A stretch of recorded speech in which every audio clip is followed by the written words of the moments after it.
ठीक है, अब देखो अपन ये करते हैं mathematical treatment of LC oscillation, है ना। इसमें वही जो भी अपने स्टडी करा है प्रीवियसली, एक कैपेसिटर लगा दिया, एक कैपेसिटर है, और कैपेसिटर को कनेक्ट कर दिया किससे, इंडक्टर से। ठीक है, अब समझने की कोशिश करना कि कैपेसिटर को इंडक्टर से कनेक्ट क्या है। यहाँ देखो क्या है, suppose a capacitor of capacitance C. जो कैपेसिटर है उसका कैपेसिटेंस कितना दिया है, सी दिया है। उसका इनिशियल जो चार्ज है उसके पास क्या है, क्यू नॉट है। इनिशियल चार्ज कितना है उसके पास, क्यू नॉट है। अब ध्यान से देखना कि उसके पास चार्ज क्यू नॉट है, तो क्या होगा, करंट फ्लो होगा सर्किट में, आई करंट जा रहा है। ठीक है, तो ये आई करंट जा किसकी वजह से रहा है, इसके पास जो इनिशियली जो चार्ज था इसके पास वो कितना था, Q not.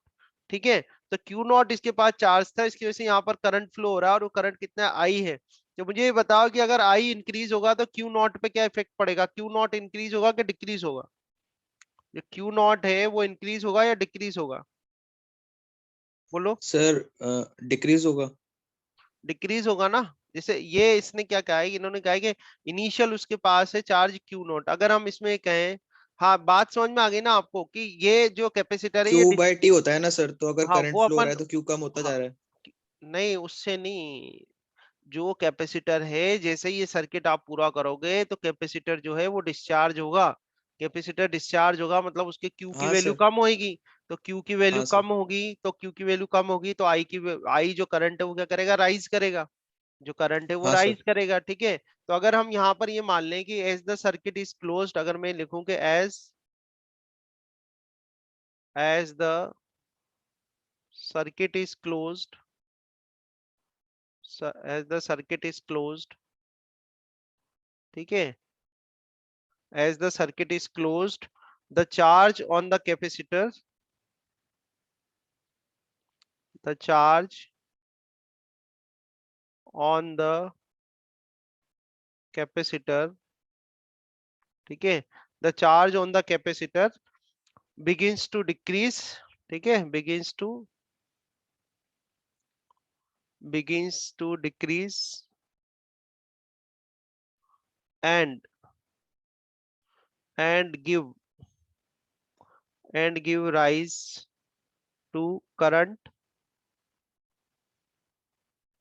in a circuit। ठीक है, अब अपन लेते हैं कि at any instant, किसी इंस्टेंट के लिए अपन क्या लिख सकते हैं, आई इज इक्वल टू, ठीक है, I is equal to we can write I is equal to minus D Q divide by T, D Q divide by D T. आया समझ में। ठीक है, ये क्यू नॉट तो कब है, क्यू नॉट कब है, जब टी इजिकल टू क्या है, जीरो, इनिशियल चार्ज है उसके पास। ठीक है, बात समझ में आ रही है, टी इजिकल टू जीरो पर जो चार्ज है उसके पास कितना है, क्यू नॉट है। अपन ये कह रहे हैं कि जैसे ही आप इसको कनेक्ट करोगे तो जो कैपेसिटर है वो डिस्चार्ज होता जाएगा, डिस्चार्ज होगा तो क्या होगा, उसका जो चार्ज डिक्रीज हो रहा है। ठीक है, इधर सर जैसे सर्किट क्लोज करोगे the charge on the capacitor begins to decrease and give rise to current in a circuit. तो आई इज इक्वल टू हमने क्या लिख दिया, minus D Q by D t लिख दिया। इस सर ये इक्वेशन से माइनस क्यों कोई, है? माइनस क्यों है, माइनस इसलिए कि करंट जो इनवर्स रिलेशन हो गया ना इनका, आई इंक्रीज हो रहा है तो क्यू डिक्रीज हो रहा है ना, इसलिए माइनस का साइन लगाया है। इसलिए मैंने सेंटेंस भी लिखा है, नहीं तो मैं डायरेक्टली डिराइव कर देता इसको। आया समझ हाँ में, सर। आ रही है ना, पॉइंट समझ में आया। अब जैसे करंट इसके अंदर जाएगा तो जो इंडक्टर है उसके अंदर क्या प्रोड्यूस हो जाएगा, इंड्यूस्ड ईएमएफ। क्या प्रोड्यूस हो जाएगा, इंड्यूस्ड ईएमएफ। ठीक है, so induced EMF produced, induced EMF produce in a inductor. ठीक है, तो इंड्यूस्ड ईएमएफ का क्या फॉर्मूला जाएगा, बोलो, इंड्यूस्ड ईएमएफ हो जाएगा minus L and D I by D T. D I by D T. ठीक है, ये बात समझ में आ गई। अब हम बात करें कि भाई potential difference across, potential difference across the capacitor, across the capacitor plates, जो कैपेसिटर प्लेट्स हैं उनके अक्रॉस अगर अपन बात करें, इलेक्ट्रिक पोटेंशियल कितना होगा, तो इलेक्ट्रिक पोटेंशियल कितना आ जाएगा, V equal to Q by C. उसको अपन किससे देंगे, क्यू बाई सी से देंगे। आया समझ में यहां तक। ठीक है, अब यस हम सर। क्या करते हैं कि according, according to Kirchhoff's loop law, तो केसीएल केवीएल लॉ हमने पढ़ा हुआ है। ठीक है, तो अगर वो लॉ अपन यहां पर लगाते हैं तो उस लॉ के अकॉर्डिंग क्या हो जाएगा, minus minus L D I by D T. ठीक है, minus L D I by D T plus Q by C is equal to क्या आ जाएगा, 0 आ जाएगा। ठीक है, ओके, सो केवीएल जो लूप फ्लो होता है उससे minus L D I by D T plus Q by C is equal to 0 हो जाएगा। नॉन रजिस्टिव सर्किट है, नॉन रजिस्टिव सर्किट है, इसलिए यहाँ पर क्या गया, 0 आ गया। अपन जानते हैं कि नेट अपन वोल्टेज निकाल के क्या करते थे, आई आर के बराबर कर देते थे इसमें। ठीक है, वोल्टेज सोर्स जो भी लगे होते थे। अब ये नॉन रेजिस्टिव सर्किट है, तो यहाँ पर एक तो अपने पास potential difference across capacitor Q by C आ गया, और एक ये बैक ईएमएफ आ गया। तो minus L D I by D T plus Q by C is equal to क्या कर दिया अपन ने, 0 कर दिया। ठीक है, इसको आगे और सॉल्व करते हैं अपन। So we have equation minus L D I by D T, ठीक है, D I by D T and plus Q divide by C is equal to 0। अब देखो इसमें क्या करते हैं, minus L D by D T कर देते हैं। I जो है, I की वैल्यू अपने पास है, I की वैल्यू क्या है, minus D Q divide by D T है कि नहीं। और ये हो जाएगा plus Q by C is equal to आ जाएगा 0। माइनस माइनस प्लस हो जाएंगे, इसको अपन लिख सकते हैं एल डी टू क्यू, ठीक है, और डिवाइड बाय हो जाएगा D T two, then plus Q by C is equal to आ जाएगा 0। और क्या कर सकते हैं, इसको कर सकते हैं डी टू क्यू, ठीक है, divide by d T two, ठीक है, प्लस यह आ जाएगा पास 1 divide by L C, then q is equal to 0, है ना। और ये क्या दिख रहा है आपको, ये हो गई सेकंड ऑर्डर डिफरेंशियल इक्वेशन। क्या बनी है सर ये ये, एल से डिवाइड कर दिया क्या? हाँ, एल को इधर लिया है, तो ये बन गई सेकंड ऑर्डर डिफरेंशियल इक्वेशन। ये जो सेकंड ऑर्डर डिफरेंशियल इक्वेशन है, इसको आप लिख सकते हैं D two q divide by D T two, ठीक है, प्लस अब इसको सिंबल में एक बार कंफर्म कर लेता हूँ, इसका क्या है, ओमेगा नॉट। तो ये आएगा omega naught square Q is equal to 0।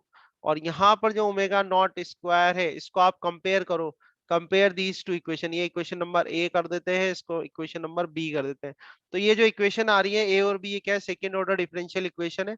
इनको आप स्टैंडर्ड फॉर्म में लिखेंगे तो इस तरह से लिखते हैं D two Q by D T two plus omega not का square Q is equal to 0 आ जाएगा। आप इनको कंपेयर करो, तो कंपेयर करोगे तो आपके पास आ जाएगा 1 डिवाइड बाय एलसी आ जाएगा, या omega naught is equal to क्या आ रहा है, 1 divide by under root LC. आप जानते हो ओमेगा नॉट क्या होता है, एंगुलर फ्रीक्वेंसी होता है। तो आप देखो, हम यही तो पढ़ रहे थे जब से कि भाई ये जो प्रोसेस हो रहा है, कि जब भी आप किसी चार्ज कैपेसिटर को डिस्चार्ज करते हो नॉन रेजिस्टिव इंडक्टर में, तो ऑस्किलेशंस प्रोड्यूस होते हैं, जिनको कि एलसी ऑस्किलेशंस कहते हैं। इन एलसी ऑस्किलेशंस का जो है कांस्टेंट एम्पलीट्यूड और फ्रीक्वेंसी होता है। तो देखो आप यहाँ पर देखो, आपने क्या निकाला, ये एंगुलर फ्रीक्वेंसी तो आ ही गया, और फ्रीक्वेंसी का फॉर्मूला आप लिखोगे एफ सर ये क्या है सर? वन मतलब upon two pi. Differential equation. अरे, सेकेंड ऑर्डर डिफरेंशियल इक्वेशन नहीं पढ़ी आपने, एसएचएम पढ़ा होगा ना, simple harmonic motion 11th class में। ठीक है, यहाँ तक डिस्कशन हो गया अपना। अब ये बी वाली जो इक्वेशन है, ये क्या है, एक सेकंड ऑर्डर डिफरेंशियल इक्वेशन है। जो सेकंड ऑर्डर डिफरेंशियल इक्वेशन होती है, उसका जो जनरल सॉल्यूशन है, उसका जनरल सॉल्यूशन होता है क्यू। अब ये क्यू की टर्म में अपने पास, ठीक है, तो ये होगा q is equal to a cos omega not t, ठीक है, plus b sine omega not t. इसको हम करते हैं फर्स्ट इक्वेशन अपनी यहाँ पे। ठीक है, तो a cos omega naught T plus b sin omega naught T, ये है जनरल सॉल्यूशन किसका, इस इक्वेशन का। ये जो इक्वेशन है, इसका जो है सेकेंड ऑर्डर डिफरेंशियल इक्वेशन है, इसका जनरल सॉल्यूशन है। तो हमें क्या सॉल्यूशन निकालना है, तो जब भी ये इस तरह से जो जनरल सॉल्यूशन है, अब इसके अंदर क्या है, a और b जो है वो कांस्टेंट्स है, a और b कांस्टेंट्स है। a और b की वैल्यू निकालनी है अपन को। तो a और b की जो वैल्यू निकलती है, वो निकलती है बाउंड्री कंडीशन से। ठीक है, ए और बी की जो वैल्यू निकलती है, वो किससे निकलती है, बाउंड्री कंडीशन से। हमारे पास यहाँ पर क्या बाउंड्री कंडीशन है, हमारे पास बाउंड्री कंडीशन ये है कि at t is equal to 0, जब टाइम जीरो है, जब टाइम जीरो है, तो क्यू की वैल्यू कितनी है, बताओ, क्यू की वैल्यू कितनी है, क्यू नॉट, है कि नहीं, सही है या गलत है, बोलो। जब हाँ सर, हाँ हाँ। टाइम जब जीरो है, तो क्यू की वैल्यू मैक्सिमम है ना, कैपेसिटर पूरी जितना अपन ने इनिशियली उसको चार्ज किया था, उतना पूरा चार्ज है उसके पास तब तो हाँ टाइम सर। जब जीरो है, तो क्यू की वैल्यू क्या है, क्यू नॉट है। तो ये चीज आप यहाँ पर पुट कर दो, क्यू की वैल्यू रख दो क्यू नॉट, ये क्यू नॉट रख दिया। ठीक है, अब टी की वैल्यू जीरो रखो, तो ये तो कोस जीरो वन आ जाएगा, तो ये तो ए आ जाएगा यहाँ पे। ठीक है, यहाँ पे साइन जीरो जीरो हो जाएगा, तो ये जीरो हो जाएगा। तो यहाँ से आपके पास ए की वैल्यू तो आ जाएगी, ए की वैल्यू कितनी हो गई आपके पास, क्यू नॉट हो गई। समझ में आई बात, क्लियर है यहाँ तक, सर ये एक सेकंड वापस बता दो रख सर। दो ना। ये तो समझ में आ गया कि क्यू नोट है। हाँ, तो उसके बाद ये कैसे आया? क्यू की वैल्यू क्यू नॉट रखो, टी की वैल्यू जीरो रख दो, तो कोस जीरो वन हो जाएगा। और यहाँ पर साइन जीरो जीरो हो जाएगा, तो ये तो पूरी टर्म जीरो हो गई ना। अच्छा, हाँ हाँ हाँ ऐसे सर। ठीक है, समझ में आया। अब दूसरी बात क्या है कि भाई देखो, Q is equal to Q naught जो है ये मैक्सिमम है, ये जो है ये मैक्सिमम वैल्यू है। जो कैपेसिटर के पास जो मैक्सिमम चार्ज है वो कितना है, क्यू नॉट ही है। ठीक है, तो मैक्सिमा मिनिमा एक रूल, मैक्सिमा मिनिमा प्रॉब्लम्स होती है मैथमेटिक्स में, कि अगर ये Q is equal to Q naught maximum है तो d Q by D t जो होगा, d Q by D t कितना होगा, 1 जीरो आएगा। होगा। हाँ, अच्छा जीरो 0 जीरो आएगा, हाँ। करते हैं है ना, मैक्सिमम मिनिमा की प्रॉब्लम्स होती हैं। तो Q is equal to Q naught क्या है, मैक्सिमम है वैल्यू। तो मैक्सिमम है तो d Q by D t क्या होना चाहिए, जीरो होना चाहिए। तो d Q by D t अगर अपन निकालें यहाँ से, ये एक बाउंड्री कंडीशन तो हमने ये लगा दी, ये दूसरी बाउंड्री कंडीशन लगा रहा हूँ। ठीक है, सर अगर तो मिनिमम हो तो क्या रखते हैं? उसमें भी जीरो करते हैं, जीरो करके वैल्यू फाइंड आउट करते हैं, वैल्यू फाइंड आउट करके उस इक्वेशन में रख देते हैं। ठीक है, वो अच्छा। इसलिए तो मैक्सिमम मिनिमा की प्रॉब्लम कहते हैं ना उसको। ठीक है, तो dq बाई डी टी आप कर दो, dq बाई डी टी करो तो cos थीटा का क्या करोगे, cos थीटा का होता है माइनस साइन थीटा, तो ये होगा माइनस a, है ना। और ये ओमेगा जीरो हो जाएगा, और ये हो जाएगा आपके पास साइन ओमेगा जीरो टी, तो cos थीटा का तो क्या माइनस साइन थीटा। अच्छा, प्लस आ जाएगा आपके पास b, अब साइन थीटा करोगे cos थीटा तो ये आ जाएगा cos ओमेगा नॉट टी, और यहाँ आ जाएगा ओमेगा नॉट। ठीक है, अब q is equal to Q naught रखना है आपको, है ना, और q is equal to Q naught और dq बाई dt जीरो कर दो, तो dq बाई dt जीरो कर दो, तो ये जीरो कर दिया आपने। ठीक है, और ये कहाँ पर है, ये वैल्यू किस जगह है, ये वैल्यू किस पर थी आपके, t इजिकल टू जीरो पर थी, है ना, t इजिकल टू जीरो पे q is equal to Q naught था। तो देखो ये तो जीरो कर दो आप, dq बाई dt तो आपने जीरो कर दिया। ठीक है, अब ये आ गया माइनस a, ये ओमेगा नॉट हो गया, इधर से ये साइन जीरो हो जाएगा। ठीक है, प्लस b ओमेगा नॉट, और ये हो जाएगा cos जीरो। ठीक है, तो यहाँ पर देखो ये तो सब जीरो हो गया, ये जीरो हो गया। ठीक है, प्लस बी और ये ओमेगा नॉट हो गया, जीरो हो गया। अब ओमेगा नॉट तो जीरो हो नहीं सकता, वो तो उसकी एंगुलर फ्रीक्वेंसी है। Omega not will not be zero, ये तो जीरो हो ही नहीं सकता, इसकी तो वैल्यू आप निकाल रखी है, तो ऑब्वियसली बी ही जीरो हो जाएगा, तो बी की वैल्यू क्या हो जाएगी, जीरो हो जाएगी, बी की वैल्यू जीरो कर दो। तो इस तरह से आपके पास ए की वैल्यू आ गई, बी की वैल्यू आ गई, ए और बी की दोनों वैल्यू कहाँ रख दो आप, इक्वेशन नंबर वन में रख दो। ठीक है, इक्वेशन नंबर वन में वैल्यू रख देते, इक्वेशन नंबर वन आपके पास क्या थी, q is equal to a cos omega not t. ठीक है, तो देखो बी तो जीरो है, तो ये तो ये वाली टर्म तो जीरो हो जाएगी, तो ए की वैल्यू रख देना क्यू नॉट, तो आपका पास हो जाएगा q is equal to Q naught cos omega zero t, q is equal to Q naught cos omega zero t. ठीक है, तो ये जो आपका वैल्यू है क्यू की इक्वेशन मिल जाएगी, इसको अपन कर देते हैं equation number two. Equation number two आपको मिल गई, ये इक्वेशन नंबर टू हो गई। ठीक है, सर एक बार रिपीट।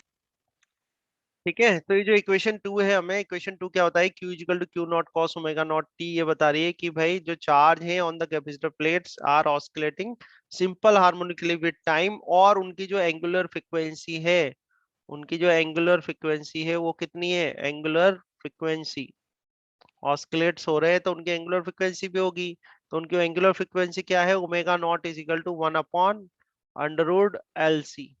ठीक है, और दूसरी बात उनकी फ्रीक्वेंसी ऑफ ऑस्किलेशन की बात करें वो कितनी है, तो फ्रीक्वेंसी ऑफ ऑस्किलेशन, ठीक है, so frequency of oscillation will be F not is equal to one upon two pi, ठीक है, अंडर रूट एल सी। तो ये फॉर्मूलेज आ गए आपके पास। ठीक है, अगर हमें यहाँ से करंट निकालना होता आई, करंट की वैल्यू क्या होगी, I is equal to minus D Q by D T होगी। आ रहा है समझ में, करंट की वैल्यू क्या होगी, I is equal to minus D Q by D T, तो इसको डिफरेंशिएट कर दो माइनस, अब इसको टी के रेस्पेक्ट में डिफरेंशिएट कर दो, ये तो क्यू नॉट आ जाएगा, कॉस थीटा का हो जाएगा माइनस साइन थीटा, तो ये हो जाएगा minus sign omega not T हो जाएगा। ठीक है, और इनटू ओमेगा नॉट कर दोगे आप। ठीक है, तो माइनस माइनस प्लस कर दो, और ये Q not omega not and sign omega not T, ये आ जाएगा हमारे पास करंट का फॉर्मूला। ठीक है, I is equal to Q not omega not sine omega not T, ये करंट का फॉर्मूला बन जाएगा हमारे पास, जो करंट जा रहा है उसके अंदर सर्किट में अपने, ये करंट आ जाएगा। ठीक है, इसको कर देते हैं अपन थर्ड इक्वेशन। तो ये भाई हमने जो करा है ये है mathematical treatment of LC oscillation. इससे पहले अपन ने इसका क्वालिटेटिव जो है एक्सप्लेनेशन स्टडी किया था, उसके बाद मैथमेटिकल ट्रीटमेंट किया।